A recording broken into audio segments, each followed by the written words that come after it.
Well, here we are, the final week before Election Day. We will have a decision to make. Will we go down the own nothing and be happy? Or will we be choosing the way of autonomy, making one's decisions, having ownership of our lives, having ownership of the decisions we make? Which decision will Canada make? We'll see. This upcoming week is very interesting. Obviously, over the weekend, you had Mark Carney show his costed plan. We talked a little bit about that yesterday. And then conversation today is, Pierre Poilievre, where's your costed plan at? We don't know where it is. We're looking for it. Come on, come to Papa. We want to see what you got. And the Liberals are goading him into releasing the plan, which he needs to and should very soon, which he will be doing so tomorrow. Be fascinating to read, because right now, as I've said numerous times, that this election is a game of chess. And what have we seen? Well, the Liberals have stolen every idea the Conservatives have put out of their platform. So the Conservatives were waiting to see what Mark Carney would do, and the Liberals would release. They released their costed plan, and they get fried over it over the weekend. And then we find out that it's actually been a plan that the Liberal parties had in place since before Carney became the leader, and he just rubber stamped it and put it out. And they're looking to over double the spending that Trudeau's platform did in 2015. Yikes! Yikes, but this is the thing. This is how they're trying to dress it up and say it's a good thing. Well, it's because these Donald Trump threats, the economic crisis we're in, and the Donald Trump threats are the reason we got to put a serious investment, i.e. spending, forward. And that is an idea that Mark Carney is pushing forward.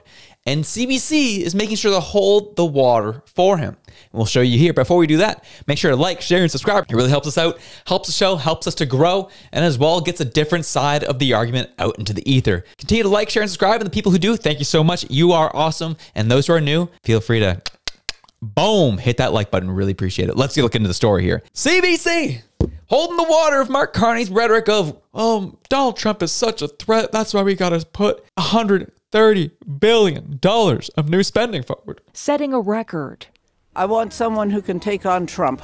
Our relationship with the states is number one. This is the most consequential vote of our lifetimes. Liberal leader Mark Carney is pledging $130 billion in new spending, framing it as a way to address the economic crisis caused by the U.S. trade war, with measures that include doubling the pace of home building and meeting NATO's defense spending target. Do you catch that? They put $130 billion worth of spending forward to address the economic crisis caused by Donald Trump's tariffs. That's what they're running with, and CBC is holding the water as if that's a reality. We've been in an economic crisis long before Donald Trump got into office. Long before it. We've been on a downward trajectory for a long time. This is the reality and line of speaking that they're pushing out there, and people are buying it. Even today, Mark Carney was pressed on the costed plan, pressed on $130 billion worth of spending, pressed on this seems like a really bad idea and it's going to continue to screw us further into oblivion. And well, this is his response to that. About your platform and the bottom line. So under Jean Chrétien and Paul Martin, the Liberal Party took a lot of pride in focusing on balancing the budget, and when we balance keeping it there, I think a lot of people were kind of hoping that your leadership would mark a return to that focus for the party. That doesn't seem to be the case in the platform.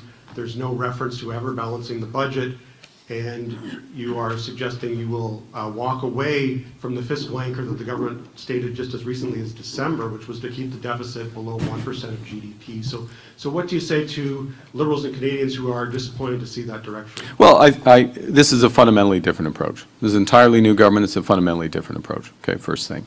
It is an approach that does two things. First, it gets government spending under control. So if you go back to the previous government, this spending was growing at 9%. We're going to grow spending over the course of the next 2 years, or 4 years, sorry, at 2%. 9%, 2%. Huge shift in terms of control on spending, bearing down on spending, getting that, and getting that operating spending balanced over the course of the next 3 years.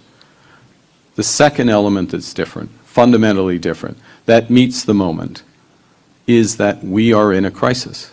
We are in a crisis, the worst crisis of our lifetimes, including the fiscal crisis that Mr. Chrétien and Mr. Martin faced, because we are in a fundamental reordering of our relationship with the United States and the global economy. We need to meet the moment.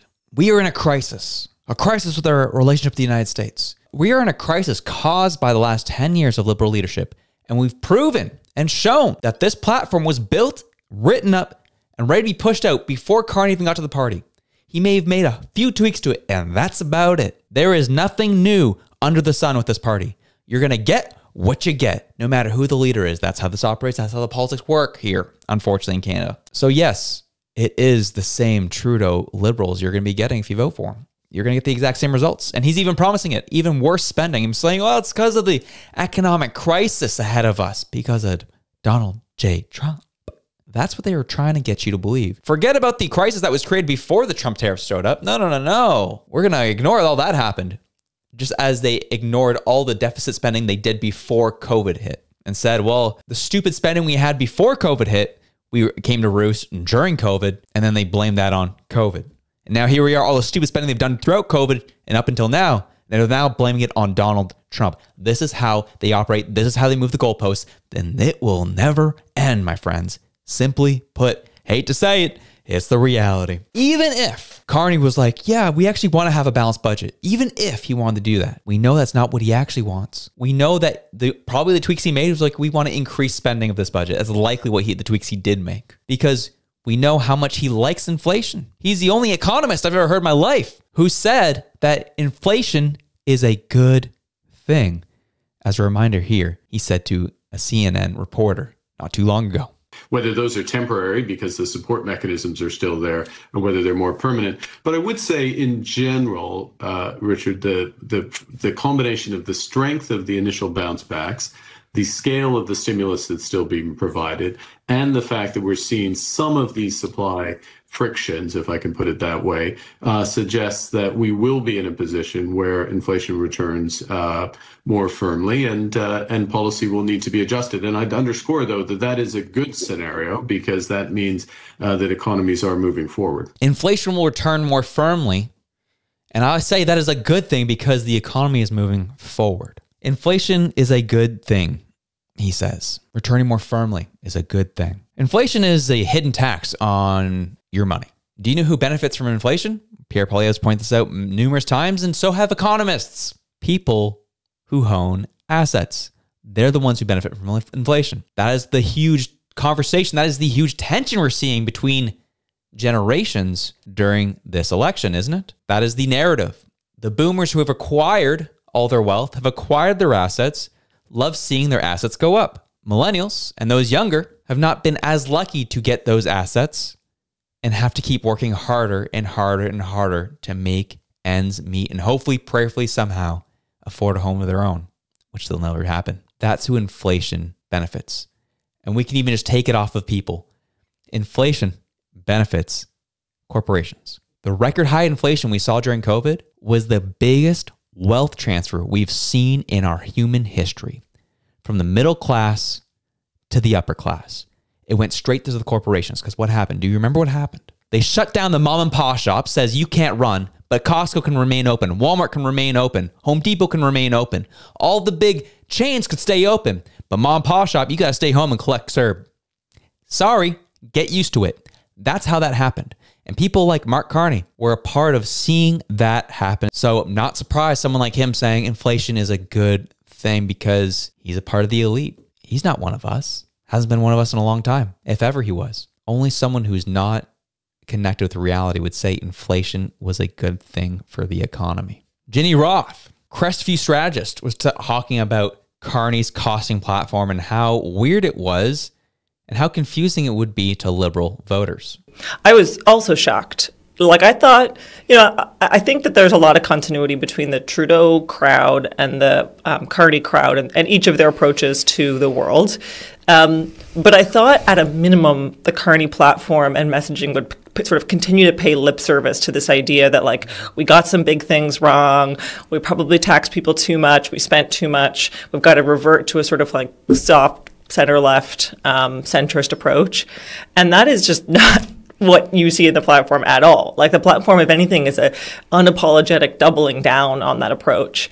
And I think that speaks to the genuinely held views of the people who, so Mark Carney himself, first of all, and the people around him, whether it's Catherine McKenna or Jerry Butts, some of those early Trudeau stage Liberals, I think this really represents like their worldview. And it shouldn't seem inconsistent for Mark Carney, a guy who said, I'm going to spend a bunch of my time now that I've become wealthy convincing global elites that climate should take priority over the kind of resource projects that many think Canada should have been pursuing over the last decade. So none of that should be surprising. I mean, these are people who will insist that as long as debt is cheap, and our debt to GDP ratio isn't too bad, we should have an activist government. We should push the limits of our ability to spend in order to help people like that. They think that is the role of government. She lays it out pretty simply there of how a liberal group views debt, views policy, and views the Canadian people. Just confirming what we have already known, been saying for a long time. Nothing's going to change. It's only going to get worse. And we just need something different that isn't this party. Pierre Poilievre talking today on the campaign trail about what he's actually going to cut, when he's going to look to cut if he gets into power. They've missed every single deficit target that they've promised. Now we have Mark Carney making exactly the same, the budget will balance itself kind of commitments. So whenever Liberals present you with numbers, you should be afraid, and very afraid, because their numbers are always wrong. Our approach is that every new dollar of spending should be met with savings, and I've already laid out a lot of those savings. We will be cutting consultants by $10 billion. We will be getting rid of the Liberal programs that give out free drugs. We will get rid of wasteful gun buyback that goes after licensed, law-abiding, trained and tested owners. And we will be cutting bureaucracy, foreign aid, handouts to corporate insiders, and other waste. On top of that, we will generate $70 billion in additional revenue by unlocking the power of our resource sector and stimulating economic growth. That number is calculated by independent economists and validated by the former chief economic analyst of Statistics Canada. So by generating more economic growth, cutting back on Liberal waste and mismanagement, then we will deliver real change so Canadians can afford food and homes and live on safe streets. It lays it out there, again, speaking to a degree where things he's going to cut, what's going to match up, what's going to make sense, and then we'll find out tomorrow in further detail of what exactly those cuts are going to look like and how it's going to make sense in a conservative costing plan, and I'm sure that will be the conversation tomorrow. It'll be fascinating, but it did appreciate Poilievre taking the time to really list out exactly the areas he's looking to cut, the areas he's looking to boost revenue in that isn't taxing you. But as I said, we are coming into the final week of election campaign season. And this was brought up on the old internet today and showing the similarity between the trajectory line of the US election and the lines with our election and how they are very close to each other. You see down there in July when Miss Kamala Harris was put in as president, all of a sudden the numbers jumped up. She crossed over Donald Trump and then they converged later, but she still remained a little bit ahead. And what do you see here? Carney gets inputted, skyrockets ahead of Pierre Poilievre, and they start converging a little bit with Carney still a little bit ahead. We've seen this movie before. We can't be comfortable because you have to keep moving forward because there is something so significantly important at stake here. Another report was surfaced by Blacklock's reporter, a report that was published back in January of this year, of government predicting what life is going to be like 15 years from now if we continue on the same trajectory that we currently are on. And man, it's ugly. They say here in the introduction that social mobility lies at the heart of the Canadian project. Many people in Canada assume that following the rules and doing the right things will lead to a better life. Anyone can get an education, work hard, buy property, and climb the social and economic ladder. This is an informal but powerful promise. However, things are changing. Wealth inequality is rising. Children are already less upwardly mobile than their parents. Policy Horizons has explored some of these changes in future lives and basic needs at risk. More recently, the Disruptions on the Horizons 2024 report suggests that downward social mobility might become the norm in the future. The scenario below paints a picture of Canada in 2040, in which most Canadians find themselves stuck in the socioeconomic conditions of their birth, and many face the very real possibility of downward social mobility. While this is neither the desired nor the preferred future, policy horizon strategic foresight suggests it is plausible. 3.2 here. People's mental health may suffer. More people may struggle to afford rent, bills, or groceries. The resulting stress could worsen mental health challenges. This would increase demand for social services. If people give up on attaining higher standards of living, apathy could spread to other parts of their lives. Frustration could leave many people deeply unhappy, with negative consequences for their family and loved ones. In addition, fewer people may have psychological resources to volunteer and help others. We move down 3.3. Canada may become a less attractive destination for migrants if it is seen as a country where upward mobility is uncommon. More people in Canada, including recent immigrants, may emigrate to jurisdictions they perceive upward social mobility and higher standards of living are easier to attain, even if they are not. If younger workers leave Canada, it may become hard to pay for the systems that support a growing number of older people. In conclusion, people may lose faith in the Canadian project. They may reject policies that promote education, jobs, or home ownership. The usual levers may seem misguided and wasteful to those who have abandoned the idea of moving up. They could lose the drive to better themselves and their communities. Others might embrace radical ideas about restructuring the state, society, and the economy. But loss in belief in social mobility could also make space for positive ideas. People could rethink what prosperity means or fulfillment. They may reject conspicuous consumption. They may focus on policies that promote human flourishing. This could include healthcare, housing, the environment, and education for its own sake. Upward social mobility may never be as difficult or rare as suggested in this scenario. However, social stagnation and downward mobility are plausible elements of the future. Exploring them supports anticipatory governance by helping policymakers think through potential challenges and opportunities. And they're kind of laying out a lot of the negatives of what could happen and what's going to happen if this continues. But then they kind of try to wrap in the positive near the conclusion, saying, well, it could make room for more positive things to happen, i.e. what they said here, from my understanding of how, if I was reading the tea leaves a little bit, your socialist utopia would come to fruition that they're alluding to here. The Black Box Reporter took this report and had this to say. Social mobility, which was another study, predicted city dwellers who will remain and are affluent enough to own property will crowd into gated communities for protection against social, economic, and political conflict. In the wider community, the poor would resort to illegal hunting to feed themselves, it said. People may start to hunt, fish, and forage on public lands and waterways without reference to regulations, said social mobility. Small-scale agriculture could increase. Governments may come to seem irrelevant if they cannot enforce basic regulations, or if people increasingly rely on grassroots solutions to meeting basic needs. This is the future Canada you are going to get if you allow this insanity of this Liberal Party's policies to continue. Government documents being published are openly admitting this is what's going to happen in 15 years if we continue on our current trajectory. Is this the future you really want? I wish I could say I was exaggerating. I wish I could say that this was all hyperbole to get clicks. But these are actual government documents that we are reading, that they've put time into, resources into, and thought into, saying this is where things are likely to go if we continue down this path. My friends, we have a decision to make come this last week as we go into Election Day. Which path are you going to take? Which path do you want? One where you see a brighter, more flourishing Canada for your kids, your grandchildren, and those who come after? Or one that completely ruins the country, lays it barren, and right off into the sunset with all the oligarchs, corporations, and billionaires, and Mark Carney? Time to make your decision, folks. Anyways, enjoy your day. Have yourselves a good one. I'm out.